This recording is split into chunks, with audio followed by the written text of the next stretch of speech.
Hey, it's Ben. Just going to show you how to replace the window rig in a JK Jeep Wrangler. So mine's gone all graunchy and it's kind of binding up you can hear it in the wire mechanism. So I'll just run you through how to do that. Okay, so to first get the door card off so that we can gain access to the regulator, got to undo 4 Phillips screws. It's got 2 in this handpiece here. Then you've also got one tucked in here and one tucked below. So if you get them all 4 out, I've got them out already. So the Phillips it looks like about 8mm. And then this is actually quite tight and you do have to give it quite a good tug to get it to come off. So can't really be too gentle with it to get it to pop off. So once that's off, then you can pull it past the lock.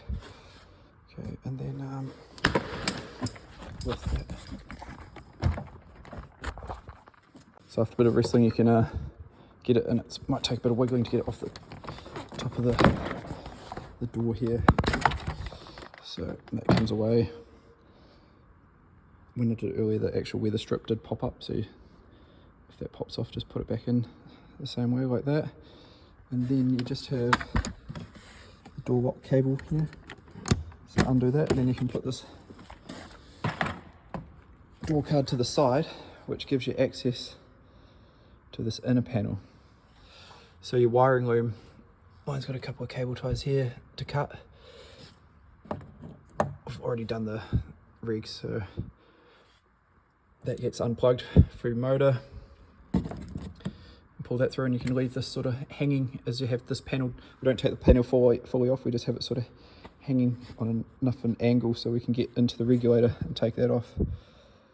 So first step, get Torx bolt T30 in here, get this handle off, disconnect from the cables, then get all these 10mm right the way around, and then put the window down about this far and gently sort of tug it here first to try and get the motor down, and then get the rig underneath the cutout here and then have it out on an angle.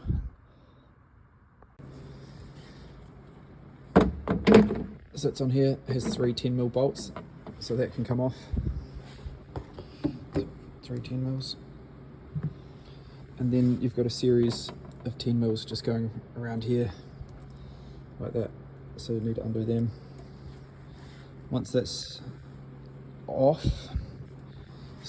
wound the window down to like about 1 inch sticking out, and as you'll see down in here, the bottom of the regulator clicks into the bottom of the glass. So if you grab the edge of the glass and give that a pull up, it'll unclick from the regulator, and then just gently lower the glass back into the door. And then if you rotate this part to get it out of the slots, 2 tabs come through, so rotate it clockwise to get it into the holes, and then that will pull back out. And then there's 2 Torx bolts, top and bottom of the actual rig, to get it out. So I'm just going to get that out and then I'll get the new one. So I've got the old rig out here. This is the new one. So this is a Tridon, and it is a TRM 031. I'm doing the driver's side front. This is a right-hand vehicle. Being in New Zealand, looks like the motor has a different connection, so I might have to look at that, or whether my motor's actually pretty good, so I might just leave the original motor in, just use the actual regulator mechanism. So I'm going to install that now. Okay, so one thing I've noticed with this aftermarket regulator is that the connection to the motor is actually different, so I am going to have to use that motor, and I just have to cut off this plug and wire it with the factory plug, or maybe hardwire it with 2, cut it with and hardwire it with 2 connectors, make it work, but we'll make it work. So this is the aftermarket regulator mounted in. One of the differences is the motor now bolts from the inside, so the heads actually come through from the back and bolt into this metal bracket here, which adapts the motor on, because it's actually got a different cog where the motor meets to the regulator, as I showed before. But it turns out the actual loom hanging off this new motor plugs directly into the factory loom, so you don't actually have to cut or adapt anything, so that's quite cool. So I'm now going to sit this part of the panel back in and get the glass connected, and then it'll be a matter of bolting it back up. So I'll just get that hooked in and then go from there. One thing to add to get this in, the regulator is positioned at the very bottom, which covers over this bottom bolt.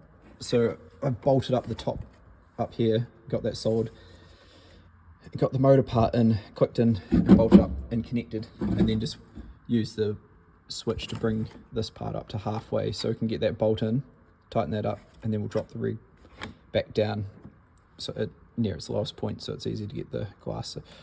So I've noticed that when trying to get this glass to connect back into this piece, that you need to almost, I've been using my knee to push it in a bit further to get it into here to catch this part of the glass. So once it locates, it just clicks on in. So it's a bit tricky. Won't be able to film that, but get the gist of it. So with the handle clips, the white one goes to the bottom, that just clicks back in. Just clicks in like that. And you push these up into the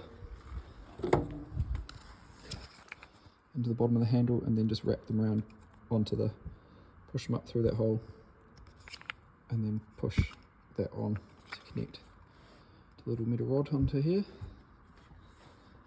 And then we'll start putting the 10mm bolts all around here.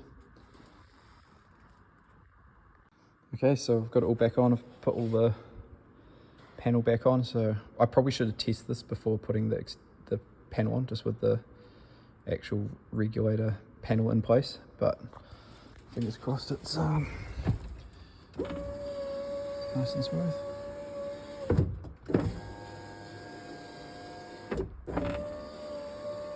Awesome. Yeah, so if you've got a graunchy window rig, it's quite possible that it's frayed in the cable mechanism in here that's picking this is done. It's about in that midpoint where it's jammed it now. Makes a horrible sound. And sometimes just jammed up and wouldn't even go down more than a bit of a couple of inches. So yeah, hope that helps you to get your window working again. Cheers.